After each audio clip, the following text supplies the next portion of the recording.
is a lady that really went through hell to get to this country. Her father was a fighter pilot in the South Vietnamese Air Force, and he fought to the very last minute. When the communists took over, he was put in an education camp, beaten, more or less like our men in Hanoi Hilton. 3 years later, they finally released him, and even though supposedly they were letting people leave, his family did not get out for over 10 years. This young lady has came here, and she's, to me, the epitome of what a person coming to this country should be, and our own born Americans. This lady worked hard. She went to over 8 years of school to become a pharmacist. She's married to a doctor. And just reading her story is going to be amazing. This young lady's name is, she told me how to pronounce it. I hope I don't butcher it too bad. Phihang.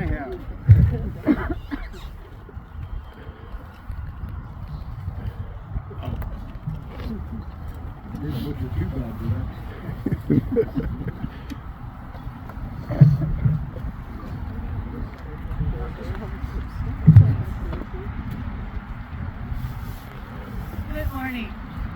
I am deeply honored and grateful to have met my hero, Mr. Lee Bill, who invited me to share my family story today.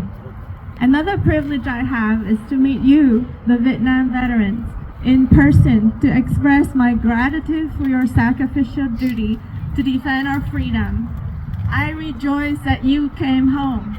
My heart overflows with incredible stories of love and brotherhood with your men. You bravely fought and forged through fires, endured unspeakable suffering, battled valiantly until the end. You have not stopped your righteous mission. You continue to honor these fallen heroes whose precious names are etched on our hearts, on our minds, on these walls. I'm grateful. On behalf of my family, I give you my respect.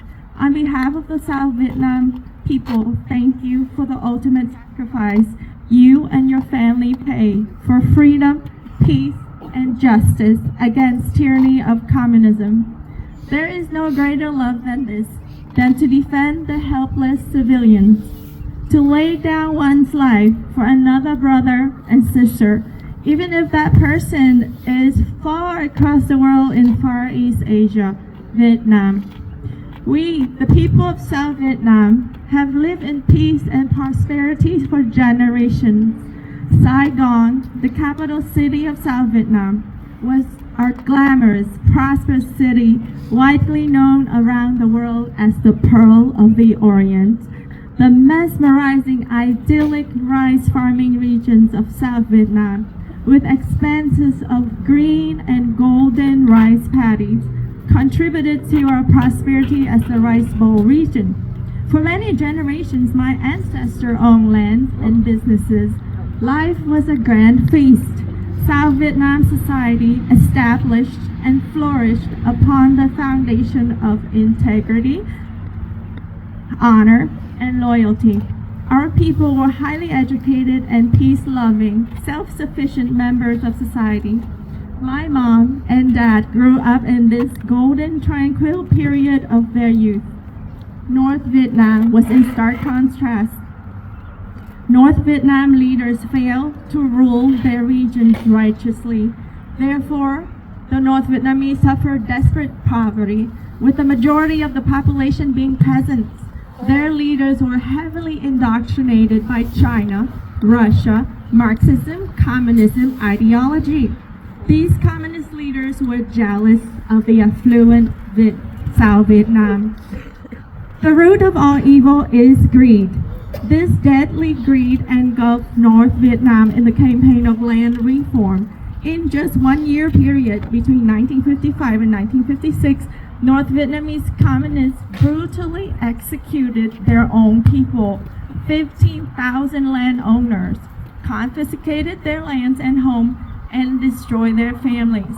This brutal, bloody, murderous beginning of asserting communist political control was how the Vietnam War began. The seed of evil sprouted, watered by violence against helpless civilians. The North Vietnamese communists aimed to invade and slaughter us South Vietnamese with the same brutality. In response to this threat, South Vietnam Armed Forces, Military Academy, Infantry, Armor Schools trained and developed officers, generals, courageous warriors determined to fight, determined to defend South Vietnam, defend Saigon, defend our peace and freedom until our last breath. My name is phihang. I am the daughter of Lieutenant former fighter pilot Nguyen Thanh Chi of South Vietnam Air Force. I was born after the war ended. My mom and dad named me phihang, which means flying in the moonlight. Dad treasured these spectacular days of flying combat missions with his Black Hawk Squadron 548. He would proudly talk about the plane he flew, the Cessna A-37 attack aircraft, the Dragonfly. Ever since Dad was a young boy, he embodied a spirit of discipline, loving kindness, that is the meaning of his name, and perseverance. He was a brilliant scholar who excelled in all his school years. He earned respect and admiration from all his friends and teachers. The love of his life was my lovely mother, who was his sweetheart. They met in 6th grade. He knew that he would marry her when he grew up. His dream after high school was a path to medical school, but for the love and loyalty of his country, my dad volunteered and enlisted with the elite South Vietnam Air Force. It was an extremely selective process to accept candidates to train as fighter pilots in America. Dad was only 19 years old when he passed all the testing which qualified him to enter Air Defense Training School, Shepherd Air Force Base in Texas. What an incredible privilege for South Vietnam that USA provided us with incredible military assistance, combat support, training, military equipment, weaponry.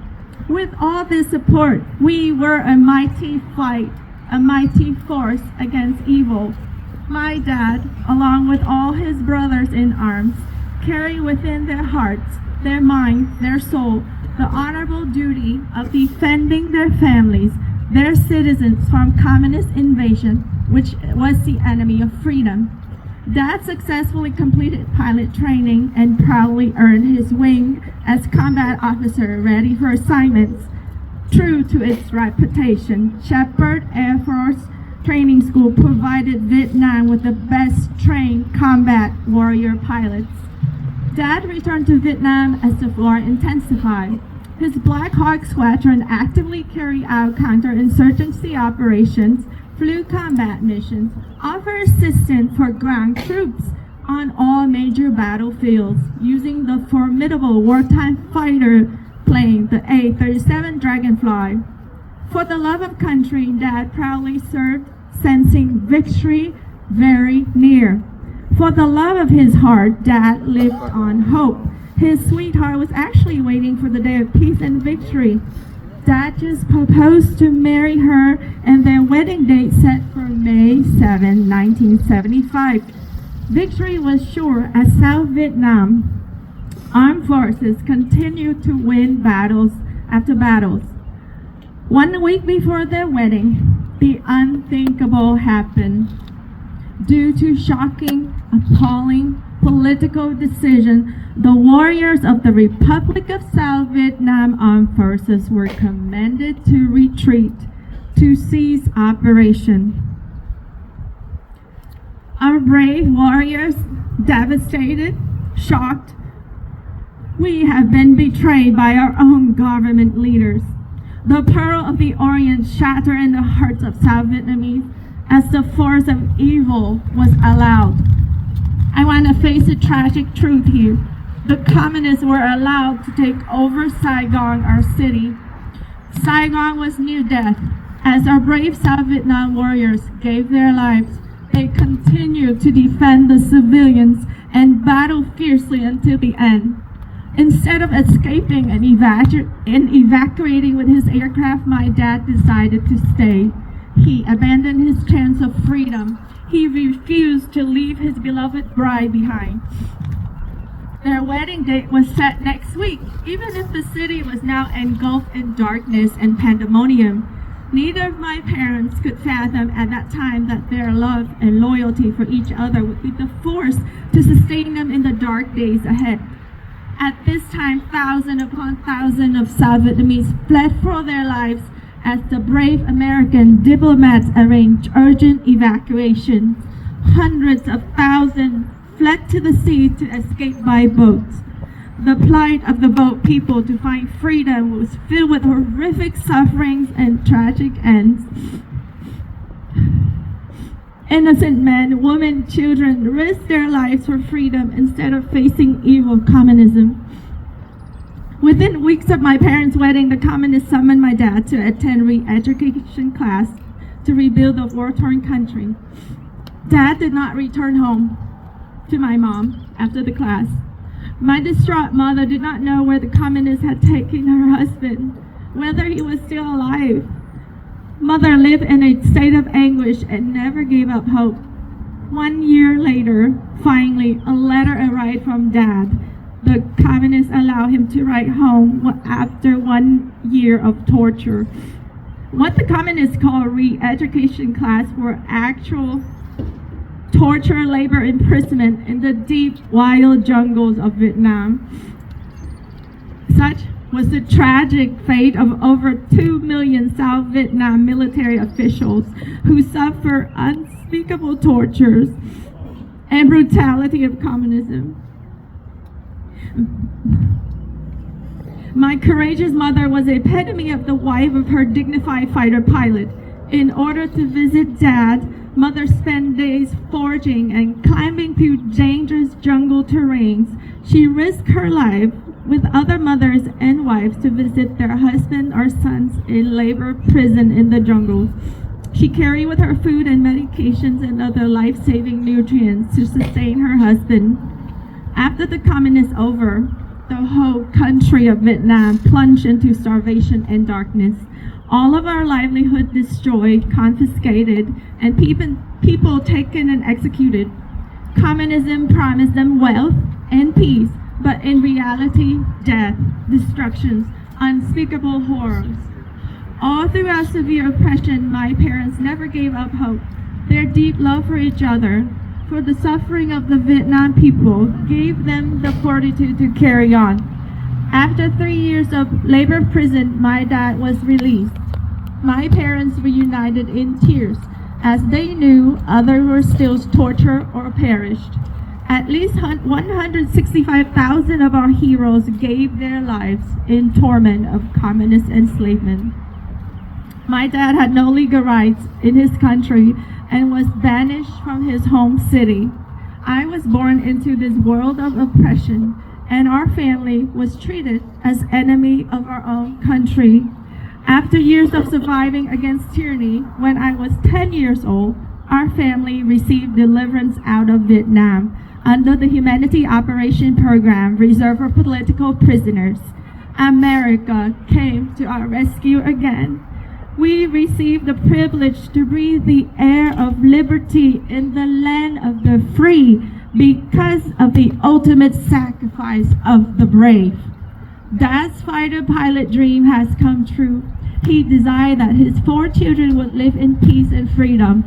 We arrived to the USA with just our clothes, but our hearts were full of gratitude.